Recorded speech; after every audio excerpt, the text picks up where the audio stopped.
A wire of radius small r has a resistance capital R. If it is straight to wire of r by 2 radius, then the resistance become.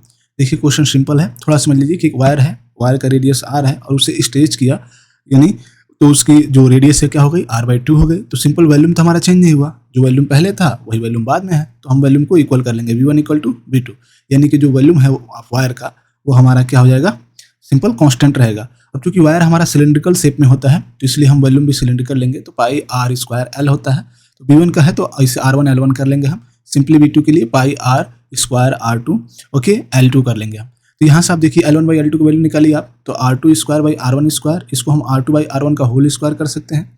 आप देखिए r1 की value r दी है, r2 की value r by 2 दे दिया है, तो यहाँ से जब वैल्यू रखेंगे तो ये r से r कैंसिल आउट हो जाएगा, तो सिंपल 1/2 का स्क्वायर करेंगे तो 1/4 आ गया।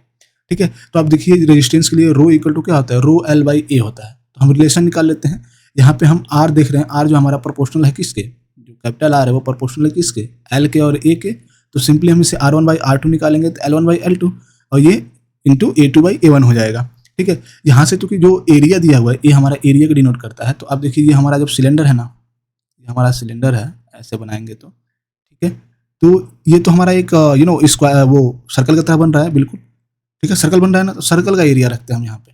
ठीक है, तो वो एरिया हम यहाँ देखिए l1 बाई l2 तो हम लिख लिए एज इट इज, एरिया हमारा क्या हो जाएगा पाई r2 स्क्वायर, और ये जो a1 है इसका पाई r1 स्क्वायर हो जाएगा। ठीक है, तो पाई से पाई कैंसिल आउट हो गया। अब देखिए r2 square by r1 square, r2 square by r1 square यहाँ l1 बाई l2 के बराबर है, तो हम इसके प्लेस पे l1 बाई l2 लिख लेंगे। ठीक है, तो अब देखिए यहाँ से l1 square by l2 square, तो ये आ गया हमारा l1 बाई l2 का होल स्क्वायर।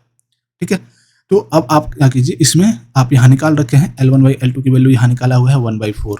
ठीक है, तो रख दीजिए 1/4 का, ये क्या हो जाएगा, स्क्वायर हो जाएगा, तो 1/16 हो जाएगा, और सिंपल r2 के यहाँ से क्या निकल जाएगा हमारा 16r1, r1 की वैल्यू हमारी क्या है r है, तो ये 16r हो जाएगा। तो ऑप्शन बी करेक्ट है। इसमें दो फार्मूले हैं जो आपको याद रखने हैं। पहला ये कि मैं कहाँ लिखूँ, यहाँ लिखता हूँ, जो l1 है, l1 बाई l2 है वो r2 बाई r1 के, ठीक है ना, r2 बाई r1 के होल स्क्वायर के बराबर है।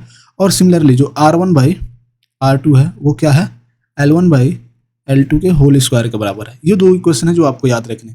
और अभी नेक्स्ट क्वेश्चन जो कराने वाला हूँ 2003 में आया था, तो वो बेसिकली इसी बेस पे, सिमिलरली इसी बेस पे, तो ये फार्मूला मैं वहाँ यूज करूँगा, तो इसलिए सोचा मैंने कि इसमें आपको अच्छे से बता दिया जाए। आई होप आपको समझ में आया होगा। ठीक है ना।